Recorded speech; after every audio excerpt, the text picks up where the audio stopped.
स्वागत है आपका इंफ्रा गाइड में। साल 2026 आ चुका है और आपको बता दें कि 2025 में हमारे देश में बहुत सारे परियोजनाओं का निर्माण कार्य पूरा किया गया और 2025 में कंप्लीट किए गए भारत के टॉप 10 परियोजनाओं के ऊपर ऑलरेडी मैंने वीडियो बनाया हुआ है। उस वीडियो का लिंक आपको डिस्क्रिप्शन में और इस वीडियो के लास्ट में एंड स्क्रीन में मिल जाएगा। और वर्तमान समय में हमारे देश में अनेकों परियोजनाओं का निर्माण कार्य चल रहा है और इनमें से बहुत सारे परियोजनाएं 2026 में पूरी तरह से बनकर तैयार हो जाएंगे। तो आज के इस वीडियो में चर्चा करने वाले हैं 2026 में पूरी तरह से बनकर तैयार होने वाले भारत के टॉप 10 परियोजनाओं के बारे में जानकारी। आपको बता दें कि इन 10 परियोजनाओं के अलावा भी बहुत सारे परियोजनाएं 2026 में पूरी तरह से बनकर तैयार होने वाले हैं। तो यह इस टॉपिक पे बनने वाले वीडियो सीरीज का पार्ट 1 होगा और बाकी के परियोजनाओं को अगले पार्ट्स में शामिल किया जाएगा। तो अगर यह वीडियो पसंद आए तो प्लीज लाइक करें और चैनल को सब्सक्राइब करना बिल्कुल ना भूलें। तो सबसे पहले नंबर 10 पर बात करते हैं गुवाहाटी नॉर्थ गुवाहाटी ब्रिज के बारे में। इसका निर्माण असम राज्य के गुवाहाटी शहर में किया जा रहा है। यह परियोजना 6 लेन का एक हाईवे ब्रिज है जो कि गुवाहाटी के भरालू मुख को नॉर्थ गुवाहाटी से कनेक्ट करेगा और इसका निर्माण ब्रह्मपुत्र नदी के ऊपर किया जा रहा है। इस परियोजना के अंतर्गत बनने वाले मेन ब्रिज की लंबाई 1600 मीटर है। इसके साथ ही ब्रिज के दोनों तरफ बेहतर कनेक्टिविटी के लिए अप्रोच रोड्स का भी निर्माण किया जा रहा है। गुवाहाटी साइड में ब्रिज से कनेक्टिविटी के लिए 1.2 किलोमीटर लंबे फ्लाईओवर का भी निर्माण किया जा रहा है और इस फ्लाईओवर का निर्माण ब्रह्मपुत्र रिवर बैंक में भूतनाथ से मचखोवा तक किया जा रहा है और इस फ्लाईओवर के कारण ब्रिज की असम ट्रंक रोड और एमजी रोड से कनेक्टिविटी बेहतर हो जाएगी। इसके साथ ही नॉर्थ गुवाहाटी में भी NH27 से कनेक्टिविटी के लिए टोटल 5.6 किलोमीटर लंबाई के अप्रोच रोड एंड वायडक्ट का भी निर्माण किया जा रहा है। अतः इसके मेन ब्रिज और अप्रोच रोड को मिलाकर पूरे परियोजना की लंबाई 8.4 किलोमीटर हो जाती है। इस परियोजना के निर्माण की आधारशिला फरवरी 2019 में प्रधानमंत्री श्री नरेंद्र मोदी द्वारा रखी गई थी और इसका निर्माण कार्य अगस्त 2019 में शुरू किया गया था। कोरोना महामारी के कारण इसके निर्माण कार्य में कुछ समय के लिए रुकावट भी आई। इस वीडियो के बनाए जाने तक इस परियोजना का ऑलमोस्ट 95% निर्माण कार्य पूरा कर लिया गया है। इस परियोजना का निर्माण main contractor SP Singla constructions private limited द्वारा किया जा रहा है और इसके निर्माण में 3030 करोड़ रुपए खर्च किया जा रहा है। गुवाहाटी नॉर्थ गुवाहाटी ब्रिज को ऑफिशियली कुमार भास्कर वर्मा सेतु के नाम से जाना जाएगा और यह परियोजना उम्मीद है कि जनवरी या फरवरी 2026 तक पूरी तरह से बनकर तैयार हो जाएगा। अब नंबर 9 पे बात करते हैं लखनऊ कानपुर एक्सप्रेसवे के बारे में, जिसका निर्माण उत्तर प्रदेश राज्य में किया जा रहा है। इस एक्सप्रेसवे को अवध एक्सप्रेसवे के नाम से भी जाना जाता है और यह एक ग्रीनफील्ड 6 लेन का एक्सेस कंट्रोल्ड एक्सप्रेसवे है जिसको कि फ्यूचर में 8 लेन तक एक्सपांड किया जा सकता है। यह परियोजना लखनऊ शहर में शहीद पथ के नजदीक अमौसी गाँव से शुरू होकर बानी कांठा नेवरना होते हुए कानपुर शहर में निर्माणाधीन कानपुर आउटर रिंग रोड और NH27 पर आजाद चौराहा में जाकर समाप्त होती है और इस परियोजना की कुल लंबाई 62.764 किलोमीटर है। यह परियोजना national highways authority of India अर्थात NHAI के अधीन आता है। जनवरी 2022 में इस परियोजना के निर्माण की आधारशिला रखी गई और इस वीडियो के बनाए जाने तक परियोजना का लगभग 96% से अधिक निर्माण कार्य पूरा कर लिया गया है। पूरे परियोजना के अंतर्गत 3 major bridges, 28 minor bridges, 38 underpasses and 6 flyovers का निर्माण किया जा रहा है और परियोजना के अधिकांश स्ट्रक्चर का निर्माण कार्य पूरा कर लिया गया है और वर्तमान समय में अमौसी से बानी गांव के बीच आने वाले फ्लाईओवर का कुछ निर्माण कार्य बचा हुआ है जिसको कि बहुत ही जल्द पूरा कर लिया जाएगा। परियोजना का निर्माण PNC इंफ्राटेक द्वारा किया जा रहा है और इसके निर्माण में लगभग 4700 करोड़ रुपए खर्च किया जा रहा है और उम्मीद है कि यह परियोजना पूरी तरह से मार्च 2026 तक बनकर तैयार हो जाएगा। परियोजना के निर्माण के बाद लखनऊ से कानपुर के बीच की दूरी को मात्र 45 मिनट में पूरा किया जा सकेगा। अब नंबर 8 पे बात करते हैं मुंबई गोवा 4 लेन हाईवे के बारे में, जिसको कि NH66 के नाम से भी जाना जाता है और इसका निर्माण वेस्टर्न घाट्स में किया जा रहा है। आपको बता दें कि यह परियोजना हमारे देश के मोस्ट डीलेड परियोजनाओं में से एक है और इसका निर्माण महाराष्ट्र और गोवा राज्यों में कई सालों से चल रहा है। मुंबई गोवा हाईवे, जिसको कि नेशनल हाईवे नंबर 66 के नाम से भी जाना जाता है, इसको 2 लेन से 4 लेन में अपग्रेड किया जा रहा है और इस परियोजना के निर्माण के कारण मुंबई और गोवा के बीच कनेक्टिविटी और भी ज्यादा बेहतर हो जाएगी। इसके साथ ही कोंकण क्षेत्र में भी पर्यटन और व्यवसाय को बढ़ावा मिलेगा। यह एक ब्राउनफील्ड परियोजना है और यह NHAI के अंतर्गत आता है। यह परियोजना महाराष्ट्र राज्य में नवी मुंबई के पनवेल से शुरू होकर महाड, खेड, चिपलून, रत्नागिरी, राजापुर, कुडाल, पणजी, मडगांव होते हुए गोवा राज्य के काणकोण में जाकर समाप्त होती है और इस परियोजना की कुल लंबाई 466 किलोमीटर है। क्योंकि यह परियोजना वेस्टर्न घाट्स के पहाड़ों से होकर गुजरता है तो इसके अंतर्गत 33 major bridges, 274 minor bridges, 6 major tunnels, 65 से ज्यादा अंडरपासेस इत्यादि का निर्माण किया जा रहा है और इनमें से अधिकांश स्ट्रक्चर का निर्माण कार्य पूरा कर लिया गया है। आपको बता दें कि मुंबई गोवा हाईवे NH66 के 4 लेनिंग का निर्माण कार्य 2011 में शुरू किया गया था और इस वीडियो के बनाए जाने तक परियोजना का ऑलमोस्ट 95% निर्माण कार्य पूरा कर लिया गया है और उम्मीद है कि यह परियोजना 2026 में पूरी तरह से बनकर तैयार हो जाएगा। मैं कोई महीना नहीं बताऊंगा क्योंकि इस परियोजना के संदर्भ में कुछ भी निश्चित रूप से कहना एक रिस्क लेने जैसा है और 2026 बोलकर मैंने वह रिस्क ऑलरेडी ले लिया है।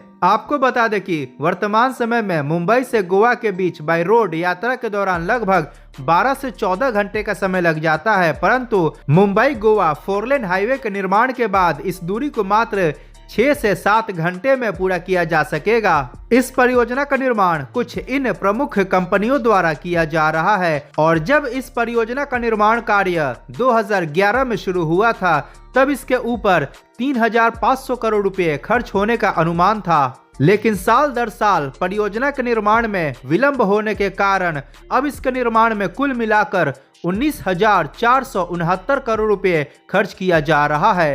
अब नंबर 7 पे बात करते हैं मुंबई पुणे मिसिंग लिंक परियोजना के बारे में, जिसका निर्माण महाराष्ट्र राज्य में किया जा रहा है। जैसा कि आप सभी को पता है कि मुंबई और पुणे के बीच बेहतर कनेक्टिविटी के लिए सन 2002 में मुंबई पुणे एक्सप्रेसवे का निर्माण किया गया, जिसकी कुल लंबाई 94.5 किलोमीटर है, जो कि एक 6 लेन का एक्सेस कंट्रोल्ड एक्सप्रेसवे है और वर्तमान में मुंबई से पुणे के बीच बाय रोड यात्रा के दौरान लगभग 2.5 से 3 घंटे का समय लग जाता है। आपको बता दें कि मुंबई पुणे एक्सप्रेसवे का कुछ भाग लोनावाला के पास घाट सेक्शन से होकर गुजरता है। इतना ही नहीं, मुंबई और पुणे के बीच बाय रोड यात्रा करने के लिए एक और हाईवे मौजूद है जो कि NH48 है और यह 4 लेन का हाईवे है। इस प्रकार वर्तमान में मुंबई और पुणे के बीच ट्रेवल करने के लिए टोटल 10 लेन उपलब्ध है। लेकिन आपको बता दें कि मुंबई पुणे एक्सप्रेसवे और NH48 ये दोनों हाईवे खालापुर टोल प्लाजा के पास एक दूसरे से आपस में मर्ज हो जाते हैं और फिर खंडाला एग्जिट में सेपरेट होते हैं। और आपको बता दें कि खालापुर टोल प्लाजा से खंडाला तक का यह सेक्शन 6 लेन का ही है, अतः इस खंड में 10 लेन का ट्रैफिक 6 लेन में जमा हो जाता है। इस प्रकार प्रतिदिन ट्रैफिक जैम का लगना आम बात बन चुका है और मानसून एवं भारी बारिश में लैंडस्लाइड और रॉक फॉल भी होता है, जिससे कि ट्रैफिक जैम की समस्या और भी बद से बदतर हो जाती है। तो इन्हीं सभी परिस्थितियों को ध्यान में रखते हुए Maharashtra state road development corporation द्वारा Mumbai Pune expressway missing link परियोजना का निर्माण किया जा रहा है। मिसिंग लिंक परियोजना 8 लेन का एक्सेस कंट्रोल एक्सप्रेसवे होगा जो खोपोली एग्जिट से शुरू होकर सिंगत इंस्टीट्यूट ऑफ टेक्नोलॉजी तक जाएगी और इस परियोजना की कुल लंबाई 13.3 किलोमीटर होगी। इस परियोजना के अंतर्गत 2 ट्विन टनल का निर्माण किया जा रहा है और 2 ब्रिजेस का भी निर्माण किया जा रहा है। परियोजना के अंतर्गत बन रहे टनल नंबर 1 की लंबाई 1.75 किलोमीटर और टनल नंबर 2 की लंबाई 8.92 किलोमीटर होगी। इसके दोनों ट्विन टनल के अंतर्गत प्रत्येक ट्यूब में 4 लेन्स का हाईवे होगा और प्रत्येक ट्यूब की चौड़ाई 24 मीटर होगी और दोनों ट्विन टनल के बीच का गैप 50 मीटर का होगा। और आपको बता दें कि इसका टनल नंबर 2 जिसकी लंबाई 8.92 किलोमीटर है, हमारे देश के one of the longest 8 lane tunnel में से एक होगा।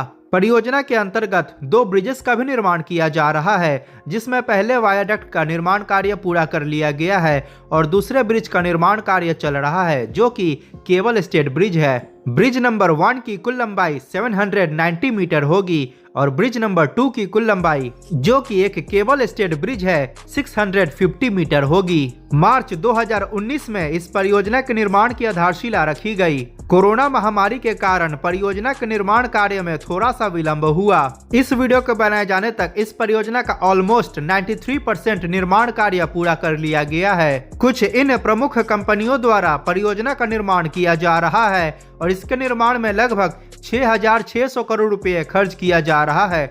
उम्मीद है कि यह परियोजना 2026 के मध्य में पूरी तरह से बनकर तैयार हो जाएगा। इस परियोजना के निर्माण के बाद मुंबई और पुणे के बीच की यात्रा में 30 मिनट की कमी आएगी।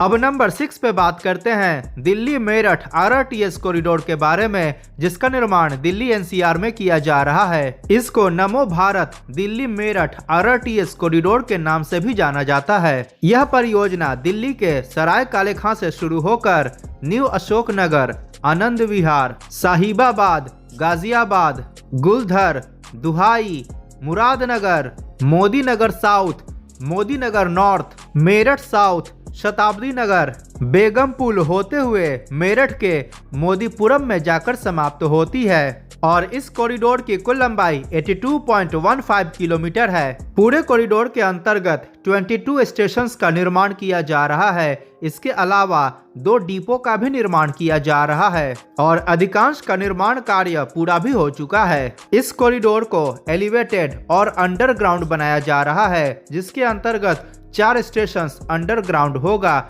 और बाकी के स्टेशंस एलिवेटेड होंगे। परियोजना के अंतर्गत स्टैंडर्ड गेज ट्रैक का उपयोग किया जा रहा है और इस कॉरिडोर पर चलने वाले RRTS ट्रेन की मैक्सिमम परमिसिबल स्पीड 160 किलोमीटर प्रति घंटा होगी। और आपको बता दें कि वर्तमान समय में दिल्ली गाजियाबाद मेरठ RRTS कॉरिडोर को पार्शियली यातायात के लिए खोला भी जा चुका है। इस परियोजना के निर्माण की आधारशिला प्रधानमंत्री श्री नरेंद्र मोदी द्वारा 8 मार्च 2019 को रखी गई थी। वर्तमान समय में इस RRTS कॉरिडोर का 55 किलोमीटर लंबा स्ट्रेच, जो कि न्यू अशोक नगर से मेरठ साउथ के बीच है, इस पर ऑलरेडी RRTS ट्रेनों का परिचालन किया जा रहा है और बाकी के कॉरिडोर पर भी निर्माण कार्य काफी तेज गति से किया जा रहा है, जो कि 2026 में पूरी तरह से बनकर तैयार हो जाएगा। पूरे परियोजना के निर्माण में 30,274 करोड़ रुपए खर्च किया जा रहा है और कुछ इन प्रमुख कंपनियों द्वारा इस कॉरिडोर का निर्माण किया जा रहा है। पूरे कॉरिडोर के निर्माण के बाद दिल्ली से मेरठ के बीच की दूरी को मात्र 1 घंटे में पूरा किया जा सकेगा। अब नंबर 5 पे बात करते हैं दिल्ली देहरादून एक्सप्रेसवे के बारे में, जिसको कि दिल्ली देहरादून इकोनॉमिक कॉरिडोर के नाम से भी जाना जाता है। दिल्ली देहरादून एक्सप्रेसवे एक ग्रीन फील्ड और ब्राउन फील्ड 12 लेन और 6 लेन का एक्सेस कंट्रोल्ड निर्माणाधीन एक्सप्रेसवे परियोजना है और इसका निर्माण दिल्ली NCR, उत्तर प्रदेश और उत्तराखंड राज्यों में किया जा रहा है। यह परियोजना दिल्ली में अक्षरधाम से शुरू होकर बागपत, शामली, मुजफ्फरनगर, सहारनपुर होते हुए देहरादून में जाकर समाप्त होती है और इसकी कुल लंबाई लगभग 210 किलोमीटर है। आपको बता दें कि इसी एक्सप्रेसवे परियोजना के अंतर्गत अक्षरधाम से ईस्टर्न पेरिफेरल एक्सप्रेसवे तक के खंड को 12 लेन में विकसित किया गया है और इस 32 किलोमीटर लंबे खंड को ट्रायल के लिए खोला भी जा चुका है और बाकी के एक्सप्रेसवे खंड पर भी निर्माण कार्य काफी तेज गति से किया जा रहा है। इस एक्सप्रेसवे का ईस्टर्न पेरिफेरल एक्सप्रेसवे से देहरादून तक का खंड 6 लेन का ग्रीनफील्ड भाग होगा। दिसंबर 2021 में इस परियोजना का निर्माण कार्य शुरू किया गया। इसी एक्सप्रेसवे परियोजना के अंतर्गत यूपी उत्तराखंड बॉर्डर के पास राजाजी नेशनल पार्क में 14 किलोमीटर लंबे वाइल्ड लाइफ एलिवेटेड कॉरिडोर का भी निर्माण किया गया है, जो कि एशिया का सबसे लंबा वाइल्ड लाइफ कॉरिडोर बन चुका है। यह पूरा परियोजना 2026 में बनकर तैयार हो जाएगा और इसके निर्माण में लगभग 13,000 करोड़ रुपया खर्च किया जा रहा है। इस परियोजना का निर्माण कुछ इन प्रमुख कंस्ट्रक्शन कंपनियों द्वारा किया जा रहा है। आपको बता दें कि एक्सप्रेसवे निर्माण के पूर्व दिल्ली से देहरादून के बीच की यात्रा को बाय रोड पूरा करने में लगभग 7 से 8 घंटे का समय लग जाता था, परंतु एक्सप्रेसवे निर्माण पूरा हो जाने के बाद इस दूरी को मात्र 2.5 घंटे में पूरा किया जा सकेगा। इतना ही नहीं, हरिद्वार से बेहतर कनेक्टिविटी के लिए एक 6 लेन के स्पर एक्सप्रेसवे का भी निर्माण किया जा रहा है, जो कि सहारनपुर के नजदीक से शुरू होकर रुड़की होते हुए हरिद्वार तक होगा। इसकी लंबाई 50.7 किलोमीटर है। इसके निर्माण में 2,095 करोड़ रुपए खर्च किया जा रहा है। इसका निर्माण कृष्णा कॉन्स्टिलेशन प्राइवेट लिमिटेड द्वारा किया जा रहा है और यह 2026 तक बनकर तैयार हो जाएगा। अब नंबर 4 पे बात करते हैं बेंगलुरु चेन्नई एक्सप्रेसवे परियोजना के बारे में। बेंगलुरु चेन्नई एक्सप्रेसवे एक निर्माणाधीन ग्रीनफील्ड 4 लेन का एक्सेस कंट्रोल्ड एक्सप्रेसवे है, जिसको कि फ्यूचर में 8 लेन तक एक्सपैंड किया जा सकता है। यह परियोजना कर्नाटका, आंध्र प्रदेश और तमिलनाडु राज्यों से होकर गुजरता है। यह परियोजना कर्नाटका राज्य की राजधानी बेंगलुरु के नजदीक होसकोटे से शुरू होकर वेंकटगिरी कोटा, पालमनेर, मेलपाड़ी, रानीपेट, अराकोनम होते हुए तमिलनाडु राज्य की राजधानी चेन्नई के नजदीक श्री पेरम्बदूर में जाकर समाप्त होती है और इस खंड की कुल लंबाई 258.8 किलोमीटर है। इसके साथ ही परियोजना के अंतर्गत कोल्लार गोल्ड फील्ड से एक्सप्रेसवे की बेहतर कनेक्टिविटी के लिए 2.05 किलोमीटर लंबे स्पर एक्सप्रेसवे का भी निर्माण किया जा रहा है। इस प्रकार इस पूरे एक्सप्रेसवे परियोजना की लंबाई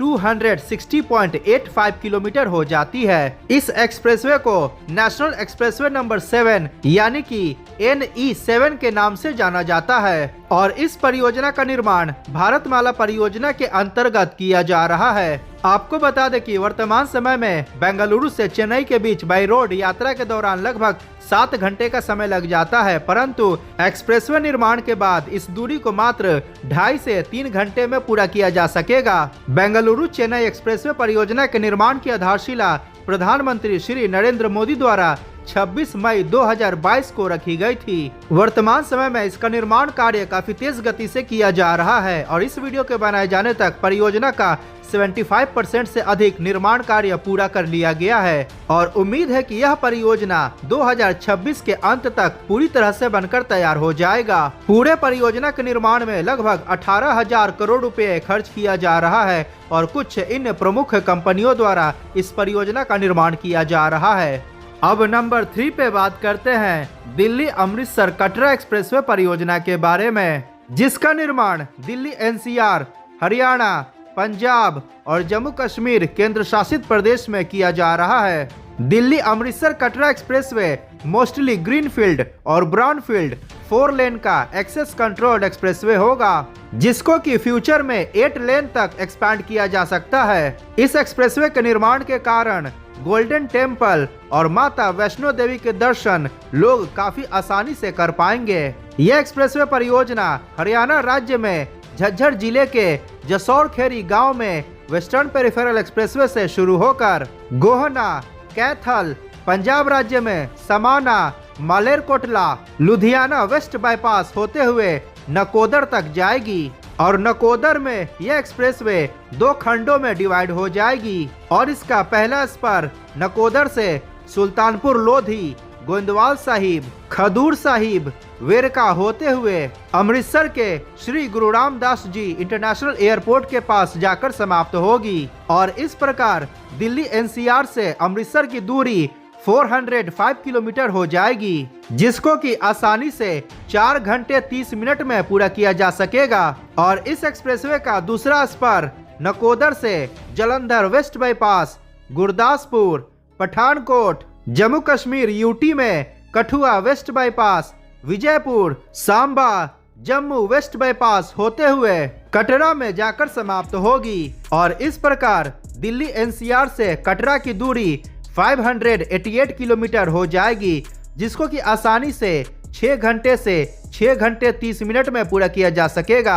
इस प्रकार इसके सभी खंडों को मिलाकर दिल्ली अमृतसर कटरा एक्सप्रेसवे की कुल लंबाई 670 किलोमीटर हो जाती है। इस एक्सप्रेसवे परियोजना का दिल्ली से गुरदासपुर तक का भाग ग्रीनफील्ड होगा और गुरदासपुर से कटरा तक का भाग मोस्टली ब्राउनफील्ड होगा। दिल्ली अमृतसर कटरा एक्सप्रेसवे को नेशनल एक्सप्रेसवे नंबर 5 के नाम से जाना जाता है और इसका निर्माण भारतमाला परियोजना के अंतर्गत किया जा रहा है। इस परियोजना के निर्माण को 2016 में प्रस्तावित किया गया और इसके निर्माण की आधारशिला प्रधानमंत्री श्री नरेंद्र मोदी द्वारा अप्रैल 2022 में रखी गई। और आपको बता दें कि वर्तमान समय में इस एक्सप्रेसवे परियोजना का हरियाणा राज्य में आने वाला लगभग 140 किलोमीटर लंबा भाग पूरी तरह से बनकर तैयार हो चुका है और इस पर यातायात को भी ट्रायल के लिए खोला जा चुका है। इसके साथ ही पंजाब और जम्मू कश्मीर में भी निर्माण कार्य काफी तेज गति से किया जा रहा है और उम्मीद है कि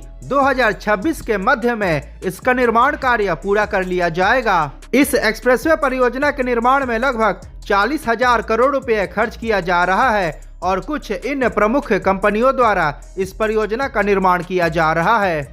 अब नंबर 2 पे बात करते हैं गंगा एक्सप्रेसवे परियोजना के बारे में, जिसका निर्माण उत्तर प्रदेश राज्य में किया जा रहा है। गंगा एक्सप्रेसवे एक ग्रीनफील्ड 6 लेन का एक्सेस कंट्रोल्ड एक्सप्रेसवे है, जिसको कि फ्यूचर में 8 लेन में एक्सपांड किया जा सकता है। वर्तमान समय में यह एक्सप्रेसवे परियोजना मेरठ शहर में नेशनल हाईवे नंबर 334 के पास बिजौली गांव से शुरू होकर हापुड़, संभल, बदायूं, तिलहर, जलालाबाद, बांगरमऊ, उन्नाव, रायबरेली होते हुए प्रयागराज जिले में नेशनल हाईवे नंबर 19 अर्थात प्रयागराज बाईपास पर जुदापुर डांडू गांव में जाकर समाप्त होती है और इस परियोजना की कुल लंबाई 594 किलोमीटर है। यह परियोजना Uttar Pradesh expressways industrial development authority अर्थात यूपीडा के अंतर्गत आता है। इस परियोजना के निर्माण की घोषणा 29 जनवरी 2019 को की गई थी और 18 दिसंबर 2021 को इस परियोजना के निर्माण की आधारशिला प्रधानमंत्री श्री नरेंद्र मोदी द्वारा रखी गई थी। इस परियोजना के अंतर्गत शाहजहांपुर में 3.5 किलोमीटर लंबे हवाई पट्टी का भी निर्माण किया गया है। आपको बता दें कि वर्तमान समय में मेरठ से प्रयागराज के बीच बाई रोड यात्रा के दौरान लगभग 12 घंटे का समय लग जाता है, परंतु एक्सप्रेसवे निर्माण के बाद इस दूरी को मात्र 6 घंटे में पूरा किया जा सकेगा और प्रयागराज से दिल्ली के बीच की दूरी को मात्र 8 घंटे में पूरा किया जा सकेगा। अगर बात करें करंट अपडेट के बारे में तो इस वीडियो के बनाए जाने तक गंगा एक्सप्रेसवे परियोजना का लगभग 93% निर्माण कार्य पूरा कर लिया गया है और बाकी के निर्माण कार्य को भी उम्मीद है कि 2026 के शुरुआती महीनों में पूरा कर लिया जाएगा। आपको बता दें कि मेरठ से प्रयागराज तक गंगा एक्सप्रेसवे परियोजना का फेज 1 होगा और इसके निर्माण में लगभग 37,350 करोड़ रुपए खर्च किया जा रहा है। इस परियोजना के दूसरे चरण में इस एक्सप्रेसवे को प्रयागराज से बलिया तक वाया वाराणसी, जिसकी लंबाई 314 किलोमीटर होगी और टिगरी से यूपी उत्तराखंड बॉर्डर तक, जिसकी लंबाई 110 किलोमीटर होगी। इन दोनों एक्सटेंडेड खंडों का निर्माण किया जाएगा अर्थात फेज 1 और फेज 2 दोनों को मिलाकर गंगा एक्सप्रेसवे परियोजना की कुल लंबाई लगभग 1018 किलोमीटर हो जाएगी। गंगा एक्सप्रेसवे परियोजना के फेज 1 का निर्माण अडानी इंटरप्राइजेस और आईआरबी इंफ्रास्ट्रक्चर डेवलपर्स द्वारा किया जा रहा है। अब नंबर 1 पे बात करते हैं नोएडा इंटरनेशनल एयरपोर्ट के बारे में, जिसका निर्माण उत्तर प्रदेश राज्य में नोएडा के नजदीक जेवर टाउन में किया जा रहा है और यह हमारे देश का सबसे बड़ा ग्रीनफील्ड इंटरनेशनल एयरपोर्ट होगा। इस एयरपोर्ट का निर्माण दिल्ली के आईजीआई एयरपोर्ट से पैसेंजर लोड को कम करने के लिए किया जा रहा है, क्योंकि जैसा कि आपको पता है कि वर्तमान समय में आईजीआई एयरपोर्ट अपनी क्षमता के ऊपर काम कर रहा है। अतः नोएडा इंटरनेशनल एयरपोर्ट के निर्माण के बाद दिल्ली एनसीआर में कनेक्टिविटी और भी ज्यादा बेहतर हो जाएगी और पूरी तरह से बनकर तैयार हो जाने के बाद नोएडा इंटरनेशनल एयरपोर्ट हमारे देश का सबसे बड़ा इंटरनेशनल एयरपोर्ट होगा। इतना ही नहीं, आपको बता दें कि नंबर ऑफ रनवे के दृष्टिकोण से यह एशिया का सबसे बड़ा एयरपोर्ट बन जाएगा और विश्व का तीसरा सबसे बड़ा एयरपोर्ट होगा। यह एक पैसेंजर कम कार्गो एयरपोर्ट होगा और इसके निर्माण की आधारशिला हमारे देश के प्रधानमंत्री श्री नरेंद्र मोदी द्वारा 25 नवंबर 2021 को रखी गई थी और वर्तमान समय में इसके फर्स्ट फेज का निर्माण कार्य काफी तेज गति से किया जा रहा है। इस एयरपोर्ट का पूरा परिसर 11,742 एकड़ लैंड एरिया में फैला हुआ है। फ्यूचर एक्सपांशन को ध्यान में रखते हुए जमीन को एक्वायर किया गया है। अगर हेक्टेयर में बात किया जाए तो पूरा परिसर 4,752 हेक्टेयर में फैला होगा। इस एयरपोर्ट की nodal agency Noida international airport company limited है, जिसका गठन अगस्त 2018 में किया गया था। वर्तमान समय में इस परियोजना के फर्स्ट फेज में 1,334 हेक्टेयर यानी कि 3,300 एकड़ पर निर्माण कार्य किया जा रहा है, जो कि अपने अंतिम चरण में है। इस एयरपोर्ट के निर्माण, ऑपरेट एंड मैनेजमेंट के लिए special purpose vehicle Yamuna international airport private limited का गठन किया गया है। आपको बता दें कि पूरे एयरपोर्ट परियोजना का निर्माण कुल 4 चरणों में किया जाएगा और उम्मीद है कि इसका फर्स्ट फेज जनवरी 2026 में बनकर तैयार हो जाएगा। इस परियोजना के फर्स्ट फेज के अंतर्गत 3,900 मीटर लंबाई के एक रनवे का निर्माण किया गया है। इसके साथ ही एक terminal building, apron, ATC tower, parking area, taxiway, cargo facilities, ground transport centres इत्यादि का निर्माण किया गया है। इस परियोजना के फर्स्ट फेज के निर्माण में लगभग 10,056 करोड़ रुपए खर्च किया जा रहा है। फेज 1 के निर्माण के बाद यह एयरपोर्ट प्रति वर्ष लगभग 12 मिलियन पैसेंजर्स को हैंडल कर पाएगा। इस परियोजना के सेकेंड फेज में एक और टर्मिनल बिल्डिंग और एक और रनवे का निर्माण किया जाएगा। इसके तीसरे फेज में एक और टर्मिनल बिल्डिंग और 2 रनवेज का निर्माण किया जाएगा। इसके चौथे फेज में एक टर्मिनल बिल्डिंग और 2 नए रनवेज का निर्माण किया जाएगा और आगे चलकर जरूरत पड़ने पर इस परियोजना के अंतर्गत नंबर ऑफ रनवे की संख्या को बढ़ाकर 8 तक किया जा सकता है। और चौथे चरण के निर्माण के बाद इस एयरपोर्ट की टोटल पैसेंजर हैंडलिंग कैपेसिटी लगभग 70 मिलियन पैसेंजर्स पर ईयर हो जाएगी और जरूरत पड़ने पर इसकी पैसेंजर हैंडलिंग कैपेसिटी को 100 मिलियन पैसेंजर पर ईयर तक बढ़ाया जा सकता है। फेज 2 के अंतर्गत 1,365 हेक्टेयर जमीन को डेवलप किया जाएगा। फेज 3 के अंतर्गत 1,318 हेक्टेयर जमीन को डेवलप किया जाएगा और चौथे फेज के अंतर्गत 735 हेक्टेयर जमीन को डेवलप किया जाएगा।